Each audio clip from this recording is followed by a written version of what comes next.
go, there's no doubt. Gotta get out of this small town. You took my heart from me, now you're everywhere I see. Set me free, let me fly, let me find new kinds of highs. We're just wasting here, waiting for another year. We both know the score, we've been here once before. So many words unspoken, you took my heart, it's already broken. You don't have to wait, I can take the pain. I will surrender, let me go on a new adventure. Kia ora and good day, travel lovers. Welcome back to our Australia and New Zealand playlist. Today, our ship has docked in the charming port town of Timaru on the South Island of New Zealand. Now, this is a bit of a whirlwind stop for us. We've got to be back on board by 2:30 this afternoon. So it's an early start to make the most of our time. Our first mission heads straight for Caroline Bay Beach. We heard it was lovely, and thankfully, as we made our way, it seemed like the majority of our fellow passengers were sticking to the paved walkways. Perfect for Corey and I. We spotted a little path leading down the sand, and that's exactly where we headed. Time for a beach stroll. Hello, handsome. Hello. Where are we today? We are in Timaru. Timaru, and it is a overcast day. We're going to do some hiking. We only have until 2:30, so it's a short day. But I think we're going to make the most of it, as we always do. As we walked, we passed the little blue penguin nesting area. Sadly, no residents were home to greet us. They must all be out doing their daily fishing rounds. We understand that they usually waddle back to the nest much later in the day. Honestly, with the vast expanse of beach practically all to ourselves, just us, a few fishermen casting their lines and a chorus of seagulls, it still felt pretty special.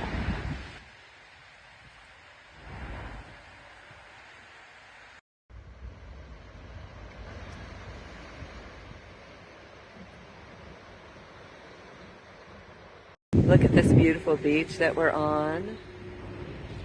Isn't this fantastic? Whee!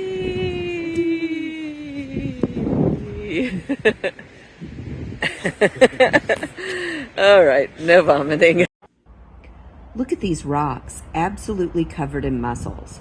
It definitely got me thinking. If we were exploring Timaru independently, I reckon mussel collecting for dinner would be a strong possibility, and we'd almost certainly be out here at sunset, patiently waiting to see those adorable little blue penguins come ashore.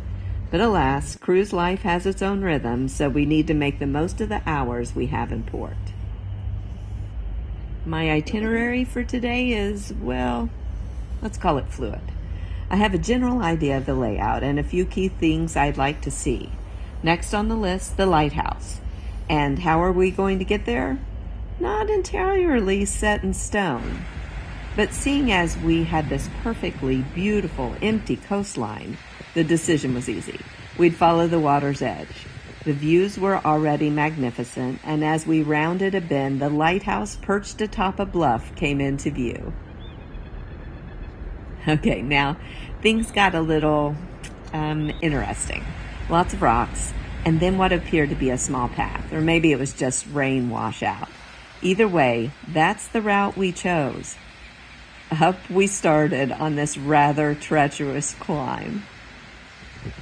A bit of scrambling later, and we finally reached the top, hopping over this little wooden fence, and that's when the laughter started. Just around the bend, a perfectly good set of stairs, completely hidden from our beachside view. Our challenging climb, entirely unnecessary. But hey, that's just adding to the adventure, right? The lighthouse itself was a pretty little building, very picturesque, but honestly, the comical journey to get there was definitely the highlight.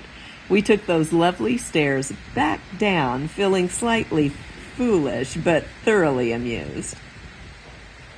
Our walkabout continued, this time towards Wamatata Beach. and it was back to feeling like we were on a secret expedition. We kept going as far as we could, having to clamber over rocks and fallen trees. Again, apart from a local enjoying the beach with her dog, we were completely alone, away from any crowds. This felt like the road less traveled, a wild and untamed little oasis, and we were absolutely loving it. Eventually, as the shore became a little less hospitable, we found a spot to climb back up to the paved walkway. And as we left this wild little haven, that's when we saw it, the sign. Right next to where we popped out, a big sign warning people not to enter. Oops, looks like we're breaking the law yet again. Well, unintentional rule breakers that we are, we sheepishly stuck to the paved paths and roads from then on, following the signs toward Dashing Rocks. Hello. I'm doing well. We're still hiking around Timaru. We're on the coastal, what do they call it? The coastal track? Limery or something like that. Yes, and we're headed to Dashing Rocks. I don't know if they're dashing or dashing something on the rocks. I don't know. I'm not sure.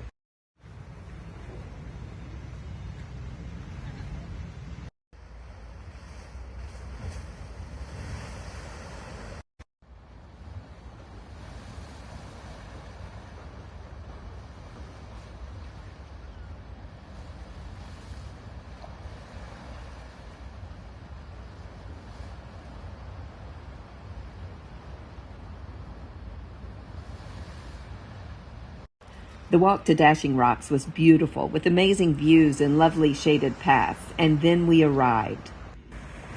Wow. Just wow. This place felt completely otherworldly, and you know me, the explorer in me couldn't stay on the paved path for long. I practically slid down one of these sandy embankments, but it was worth it. Suddenly, we were in this crazy landscape of towering sand formations and rocks, with the ocean crashing against them, sending huge sprays of salty seawater straight up into the sky. It was exhilarating. It made us feel so alive.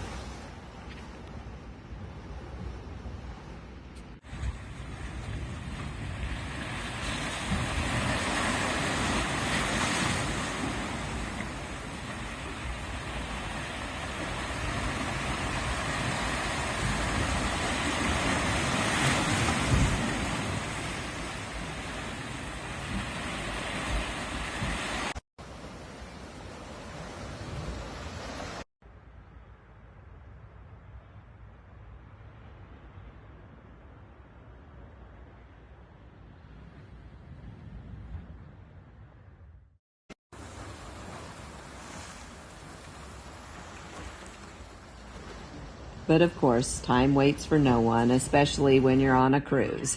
Soon enough, it was time to think about heading back to the ship or risk being left behind. And don't think for a moment that the thought of being accidentally stranded in this beautiful place didn't cross my mind. But alas, duty called and we made our way back, filled with incredible memories from our little Timaru adventure. It just goes to show sometimes the unplanned detours lead to the most unforgettable experiences. Thanks for joining us on this leg of our Australia and New Zealand journey.